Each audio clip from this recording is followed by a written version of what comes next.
So let's begin our award ceremony. I would like to invite Renee Hellert, Athletic Director, to the stage to help with our first presentation.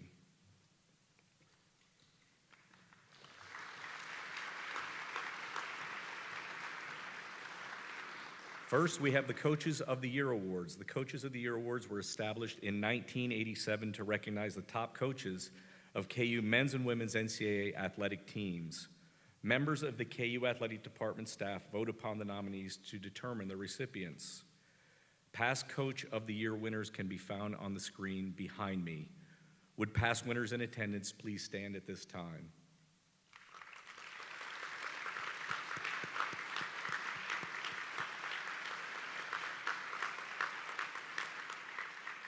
Our first award is the 2025 Dr. Dennis Roth Men's Coach of the Year Award. This year's recipient led the Golden Bear wrestling team to an 11-1 record and the program's highest ever finish at the NCAA Division II Championships, placing 8th. The 2025 KU Men's Coach of the Year is head wrestling coach Rob Fisher.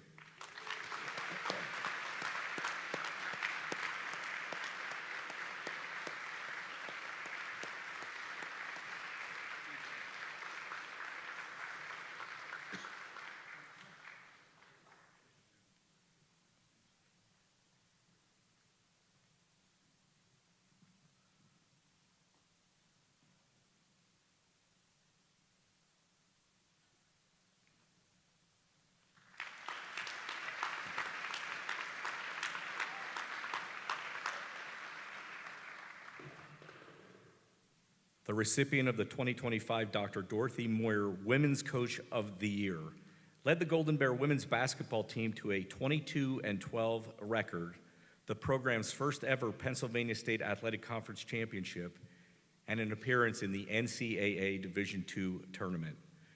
The 2025 KU Women's Coach of the Year is head women's basketball coach Janet Maloof.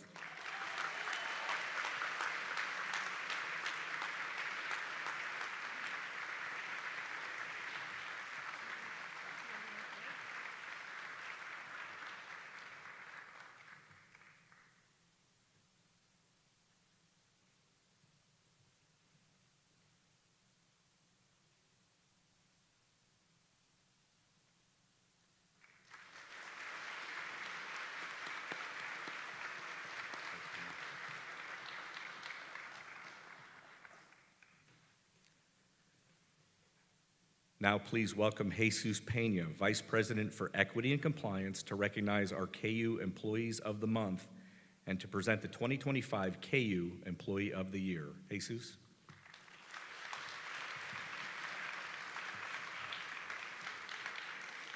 Good morning and welcome to the 2025-26 academic year. To acknowledge the exemplary work of our valued employees, since 2017, we have recognized the Employee of the Month and the Employee of the Year. Employee of the Month honorees are all eligible for the Employee of the Year award. At this time, I would like to recognize the winners of Employee of the Month for the last fiscal year and will then introduce the KU Employee of the Year. The Employees of the Month will be listed on the screen behind me. As I call your name, please stand and remain standing until all names have been called. July 2024, Jean Sangiri, Career Development Center. August 2024, Professor Soonjin Kim, Sport Management. September 2024, Cara Sanfilippo, Counseling and Psychological Services. October 2024, Stephen Benvenuto, Facilities. November 2024, Jessica Hanley, Student Assistance. December 2024, Jenny Rock, Office of the Dean of Students. January 2025, Patrick Moyer, Admissions. February 2025, Irvin Cardosa, Facilities. March 2025, Brianna Dradzinski, Student Success and Transfer Engagement. April 2025, Stacy Gambler, College of Liberal Arts and Sciences. May 2025, Heather Klotz, Business Office. And June 2025, Tammy Talbot, Biology. Let's have a round of applause for all of our employees of the month.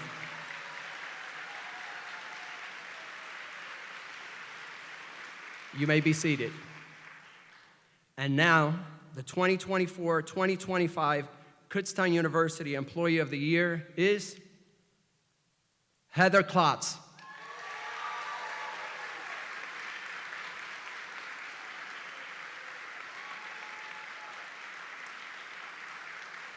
As Heather makes her way to the stage, I would like to share she was nominated by various individuals. The nominators expressed the following. Heather has consistently demonstrated exceptional dedication and professionalism in her role. She manages complex financial tasks, including completing budget transfers and ensuring accurate budget allocations, which contributes to the smooth operation within departmental budgets. Her proactive approach and meticulous attention to detail have significantly enhanced the efficiencies of our financial processes. Heather has demonstrated a deep commitment to the financial well-being of Kutztown University. Her ability to balance cost-saving initiatives with departmental needs has resulted in more streamlined operations and improved financial reporting. What truly sets Heather apart is her collaborative spirit and willingness to go above and beyond. Heather exemplifies the qualities we value most: integrity, efficiency, and teamwork. Congratulations, Heather.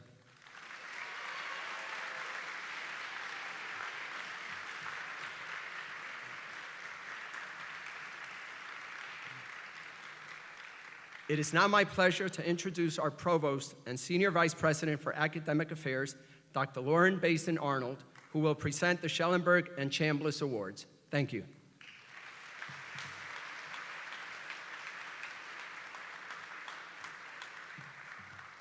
Good morning, everyone. So happy to be here with you again.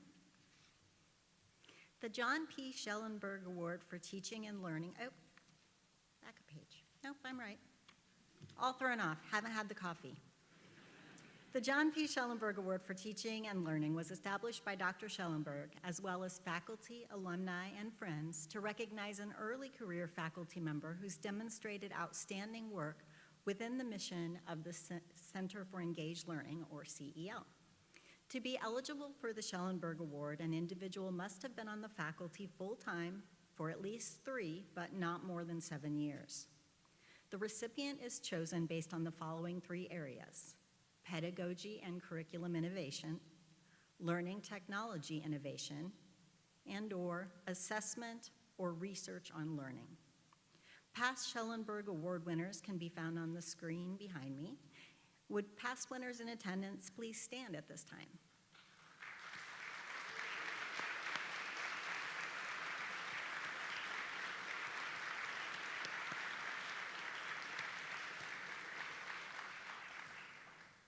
The recipient of this year's John P. Schellenberg Award for Teaching and Learning is Dr. Brenda Muzetta, Secondary Education.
I would like to invite Dr. Carlson Chambliss, Professor Emeritus, Department of Physical Sciences, to the stage to present our next awards with the President.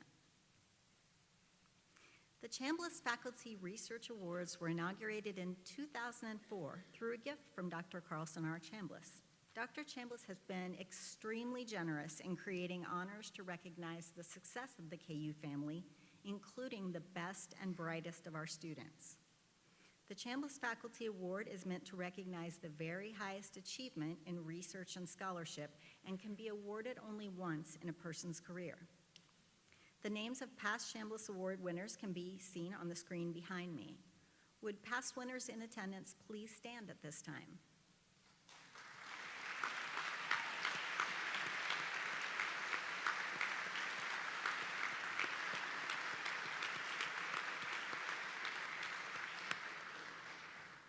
Our first winner is Dr. Gregory Koffinger, Department of Business Administration.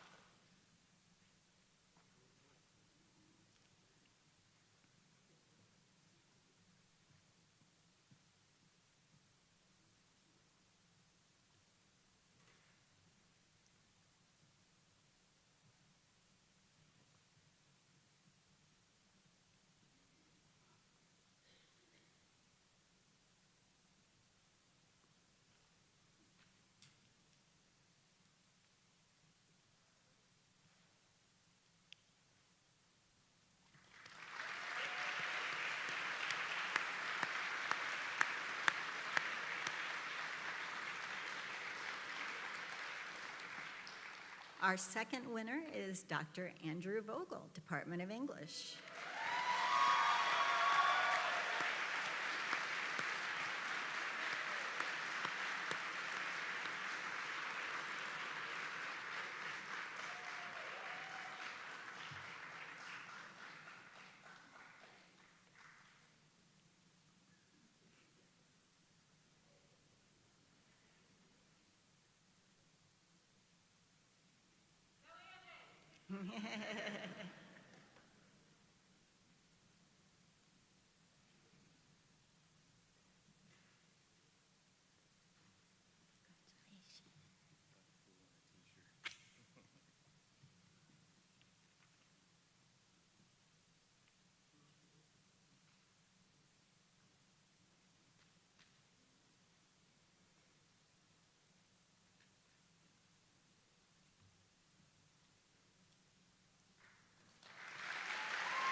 And now, please welcome Alex Ojiga, Executive Director of the Kutztown University Foundation, to present the annual Arthur and Isabel Weisenberger Faculty Award for Excellence in Teaching.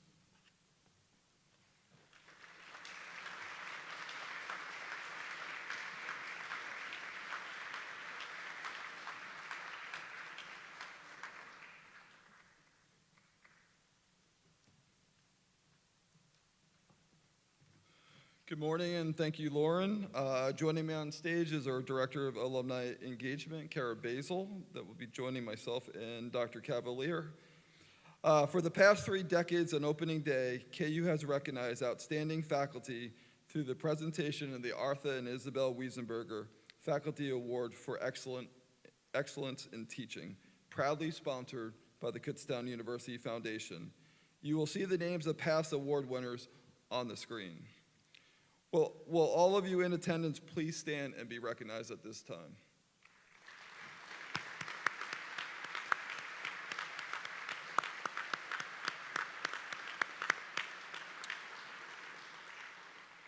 The 2025 recipient of the Arthur and Isabel Weisenberger Faculty Award of Excellence in Teaching is Dr. Robert Portada from the Department of Philosophy and Government. Congratulations.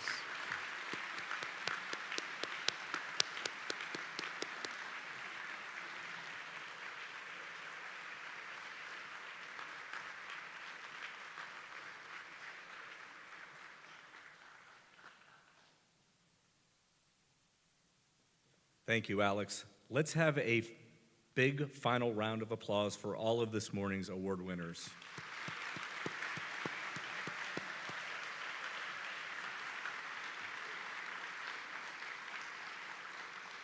Thank you. Our keynote speaker this morning is our new president and 13th in the history of Kutztown University. Please welcome Dr. Philip Cavalier.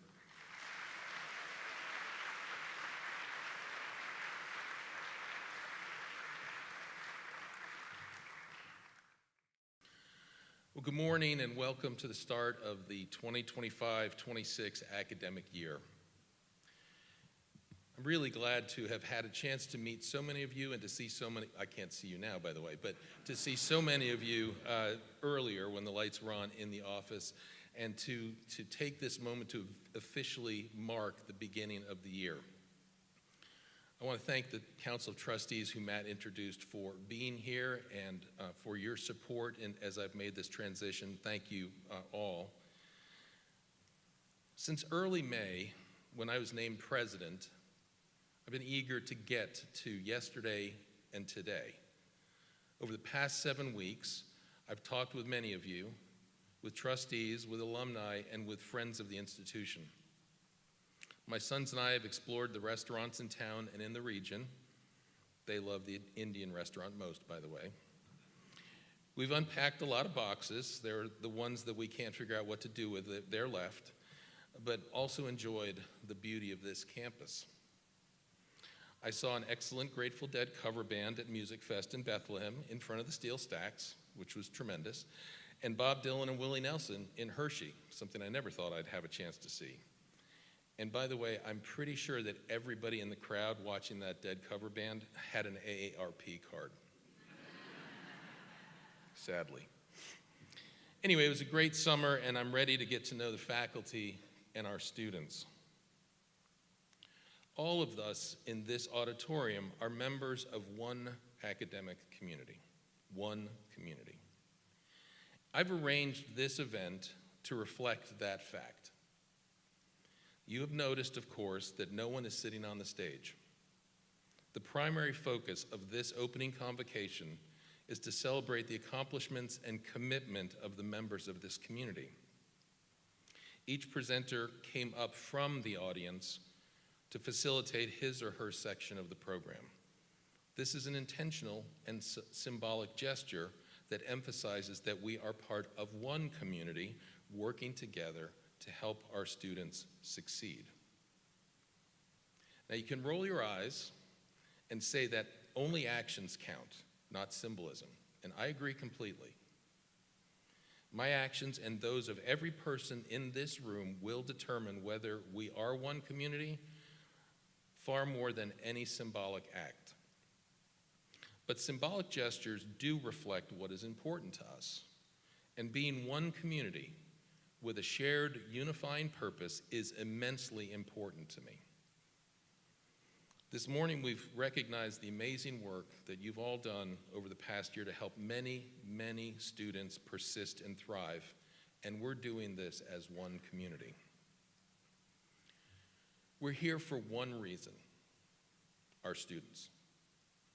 Every semester we have a golden opportunity to educate and mentor students, help them navigate the difficult challenges they inevitably face, and discover new things about themselves that they never imagined. More than 1,400 new first-year students are waking up on campus this morning, probably not awake yet, for the first time. Many of them are feeling disoriented, anxious, stressed, and scared about what's coming next. We have the privilege and the obligation to help those new students develop from this moment of rawness and vulnerability into confident graduates prepared to start their careers and their lives. Everyone in this room plays a role in that transformation. We educate our students in our classes, but also in every single interaction we have with them as office staff members, Res Life coordinators, as coaches, work-study supervisors, and people they get to know by chance. We each contribute differently, but every one of us contributes in some way. Every one of us contributes. Let me share one story from my time. Only one story, I promise. When I got to Swarthmore, I was playing soccer, got there early, and I was really lost. I cried like a baby when my parents left, and they didn't know how they were gonna say goodbye and leave. There was a woman who was the administrative assistant for the athletics program named Pat Trinder, and Pat basically took me in as if I was her son and helped me to feel loved, to feel part of that community, and she and I were close from that day on. She wound up being the director of the Career Planning and Placement Center. I got to know her children. I got to know her very well, and she died of cancer a few years ago. My point is, I had tremendous mentors in the classroom. I had great coaches. Pat Trinder, that administrative assistant, was the reason that I was able to get through some of the hardest moments I had at Swarthmore. Before I move into discussing the opportunities I see for Kutztown in the coming years, I want to emphasize one thing. I expect us to be a compassionate, honest, and transparent community. We're passionate, all of us, about the work that we do. We will inevitably view our work in slightly different ways, but we will respect each other and treat each other with dignity. So now let's get into the opportunities.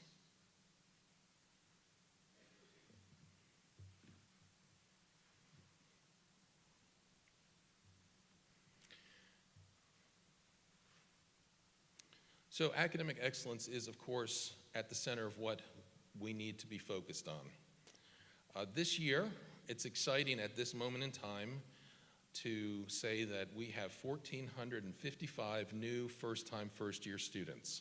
Last year, we had 1,259. Now, that number will drop some between now and the 10th day, or census day. Our total number of students enrolled right now is 6,144, and last year was 6,003. So we're trending in the right direction, even though we had a smaller class last year, and all of that is excellent news. But one of the things I think we need to do is really think about how we support scholarships and student experiences further with resources. As you see on the screen, and I'm not going to do PowerPoint karaoke, so I hope that's a relief, but I think it's important for us to fund things like undergraduate research, for us to fund internships, service learning opportunities, travel abroad, study abroad, travel courses and study abroad. There's also an opportunity for us to raise funds to recognize some of the best faculty that we have and provide them with more funds to do programming in their areas, and that's why I say here the endowed professorships is a priority.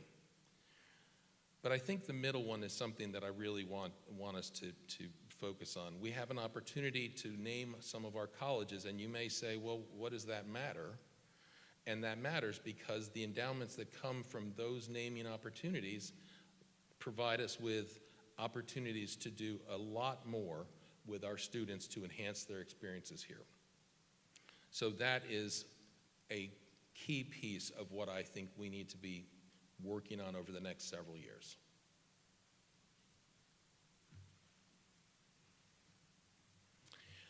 One of the things that I think we have an opportunity to do is to reimagine the Pell Promise and rebrand it.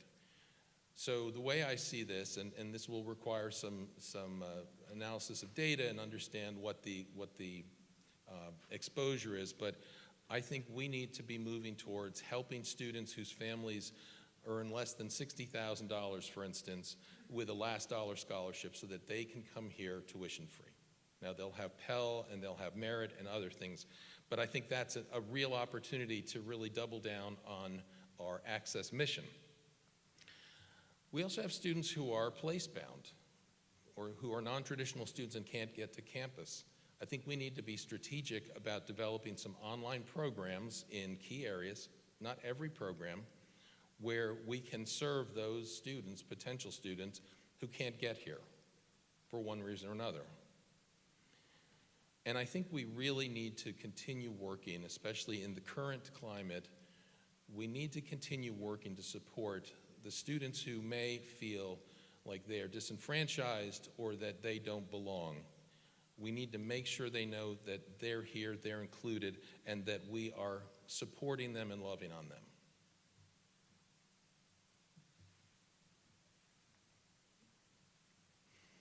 So this is kind of a strange way to say it, but in terms of enrollment and marketing, we really have to lock down our backyard.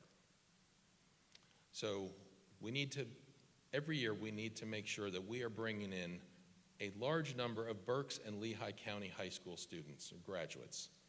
If we don't do that, recruiting in Trenton isn't going to get us, it's not going to be part of what our mission is primarily, but it's also not going to help us increase our enrollment, which of course means we can do more things. So we need to engage more fully with principals, with guidance counselors, and with those students. And the College of Education is certainly doing this on the ed prep side, but I've talked with the admissions folks. I want to get to know those principals and guidance counselors and visit with them each year, but to make sure that when students from those counties, and what I understand is called, no, I'm not going to say it, Schuylkill. Somebody told me, what's the Skook? Yeah? Okay. I didn't want to get that wrong. I thought I remembered it that way. But those students, if they're thinking about post-secondary opportunities, I want them to be thinking about Kutztown. And many of them are, don't get me wrong. But we need to have a presence there. And I really think it's a priority for me. We need to re-engage or engage with Reading and Allentown communities in order to create better relationships, to find new partnerships with those folks, and to make it clear to them that we are equal partners in what they're trying to do.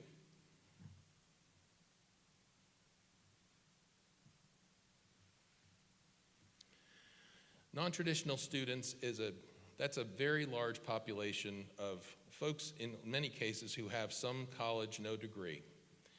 They may come back, they may have 60 hours, they probably have some student loans, they don't have a degree to show for their time here or elsewhere. And I think we have an opportunity to go after more of those students. There are certain programs that are probably going to be more attractive to those students, but we can't do it thinking about how we serve 18-year-olds. So we need to have a different kind of approach to those non-traditional students and build out the infrastructure. And this is something I believe strongly in. If we're going to do new things, we got to figure out how to support those things. So just saying go out and get more non-traditional students, that doesn't get it done. How can we be flexible with the way that we work to make it possible, for instance, for an office to stay open until 7 o'clock so that a working adult can come and do what he or she needs to do rather than close at 5 and that person is still working. Now that requires flexibility. I'm not talking about more hours, I'm talking about flexibility. But I think there's an opportunity generally to think more flexibly about how we work on this campus. And we're going to also refresh the KU brand. It's been very successful, but Matt Santos and I and others have agreed it's time to refresh that and make sure that our message is popping and that it's easy for folks to remember and that it's getting out there.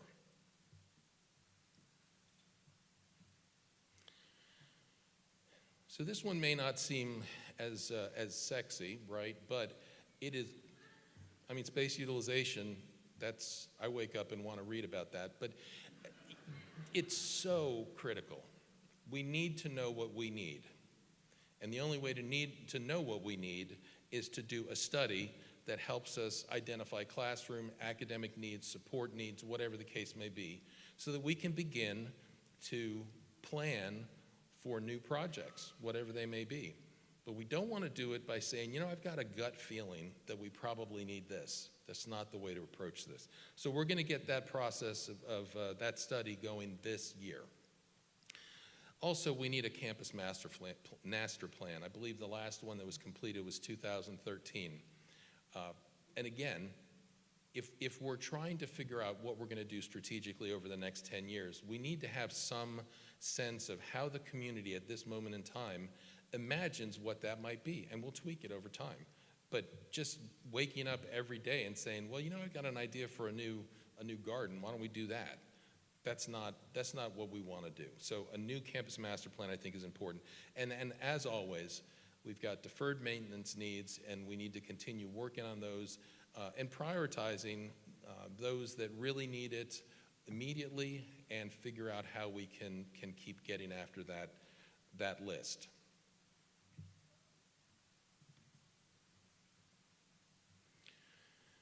So I had the good fortune of working at an institution that was a Division II institution for 9 years, and I believe very much in the Division II philosophy. I just came from a Division I school, great athletes, great athletic director, and some very supportive coaches. It's different. The number of hours that the football team, for instance, spends lifting and going through plays, going through meetings, being on the field, it's an extraordinary amount of time. I think Division II and the philosophy that the NCAA Division II committees have brought forward makes a lot more sense for a student athlete, because it balances those experiences. It's about academic excellence and making sure that students succeed in the classroom, and I'm just going to give a shout out. Now, there are a lot of good teams, but I just heard this yesterday. When you have a national championship caliber team like the field hockey team that is also averaging like a 3.65 GPA, I think that exemplifies the Division II ethos. And it's, yes, absolutely.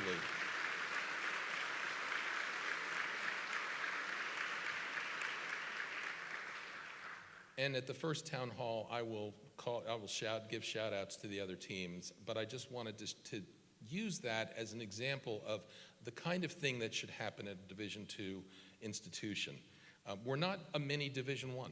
That's not what we are. We do give scholarships, but we're not mini Division I. We're very solidly a Division II program, and our student athletes benefit from that. Athletics, of course, always contributes to campus life. I was at a campus that didn't have very strong athletics, and they were scratching their head, how do we make campus life robust and exciting?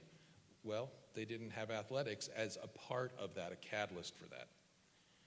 And of course, many external constituents engage with Kutztown University through athletics in some way. It's a critical part of KU's identity.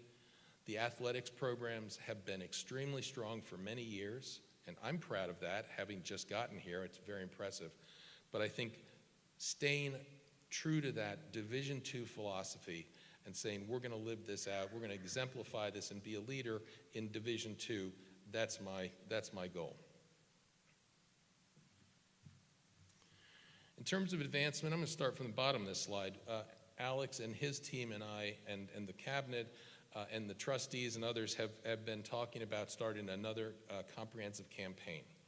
And really the focus of that campaign for me, and you see golden opportunities, is to make sure that we are adding to the scholarship pool that we can offer to students every year, and as I said earlier, to enhance those student experiences in every college and in other ways, in athletics as well. So it's an ambitious goal, but I want us to increase the scholarships that we can offer by $1.5 million in the next 5 years. And that works out to a lot of money in an endowment that we need to raise.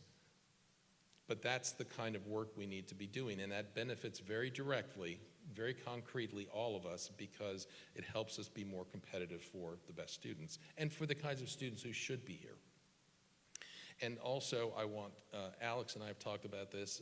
He didn't necessarily clear this number, but I'm saying I would like for us to get that our endowment up to $80 million by 2031. And that would just about double the revenue that we get from our endowment. Again, that helps with budget generally, but it allows us to do some things that right now we'd like to do but can't. So it's a priority for me to be out with donors, to be getting to know friends of the university, to make sure that we are doing a good job, a great job of raising the money that will help all of us, students and faculty and staff.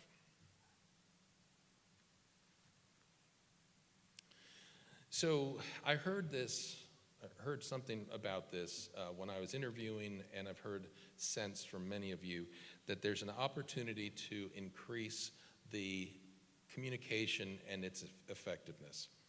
So the way that I'm wired, I would prefer to be in front of people, talking with people, and letting them ask hard questions, the questions that are on their mind, rather than rely solely on newsletters. And by the way, I know that each of you read through every single word of the new president's newsletter, and I appreciate that kind of commitment to reading newsletters. In any event, that's a thing, right? You can go back to that and you can say, okay, I see this is happening, but I think as important, if not more important, every semester we're going to have 2 town halls for faculty and staff, open to all faculty and staff. And we may have a topic that is going to be a small part, not a big presentation. We may have a topic on the budget. We may talk about enrollment. We may talk about advancement. But primarily the goal of those town halls is for you to say to me, hey, I don't understand this, or you made this decision. Why did you do that? That kind of open conversation, I think, every semester and multiple times is critical. But, Peyton, I also think students need to have that same opportunity in a different way and by themselves and at a time that makes more sense for them. So we'll be doing those more like 7 o'clock or 7:30 after the team's practice. And I do want to meet with each college and division, if possible, once a semester. And so the beginning will be receptions with each of those, which we'll have at my house. It's not my house. The university house. I live there. And then I would like to visit the colleges and divisions where you all work in the spring semester.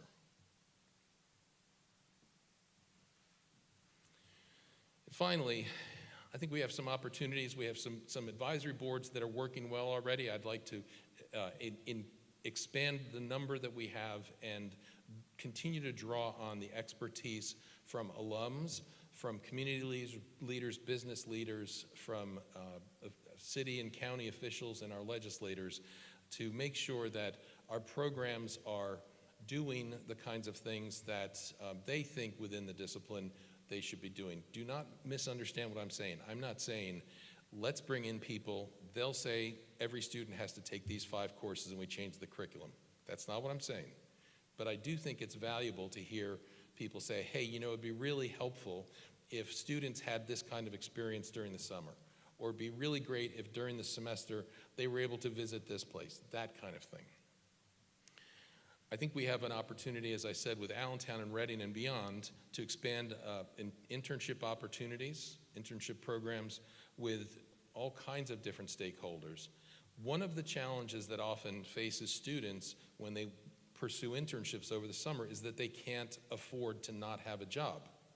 So if they have an opportunity to work at a state agency, but it's an unpaid internship, they can't take it. So how can we, and again, this is something Alex and I have talked about, how can we provide a fund that allows every student to take an unpaid internship that may be a career-defining opportunity for them, rather than say, I'm sorry, you're Pell eligible, you have to work, you can't do this. But again, there needs to be an infrastructure in place. If we're going to do service learning courses, which you may or may not want to do, if we're going to do more internships and have partnerships, somebody has to be responsible for that. It can't simply be adding one more thing to the existing faculty and staff and say, just do more of this.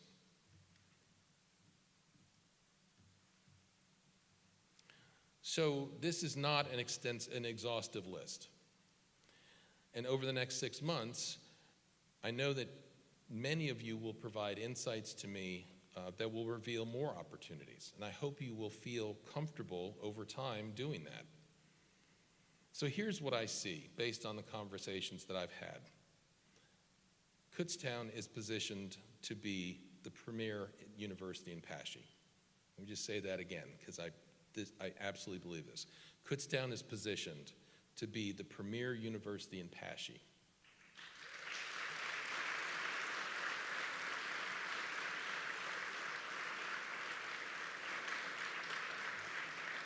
So the hard part is here. That's been done, and it's the groundwork, the foundation of an outstanding transformational educational experience for our students. Now we've got to get the resources behind that. And so with that, I want to just say I'm grateful that I was selected to be a part of this community. I love being here. My family loves being here. And I just want to wish you a great start to the semester, and I look forward to talking with you all.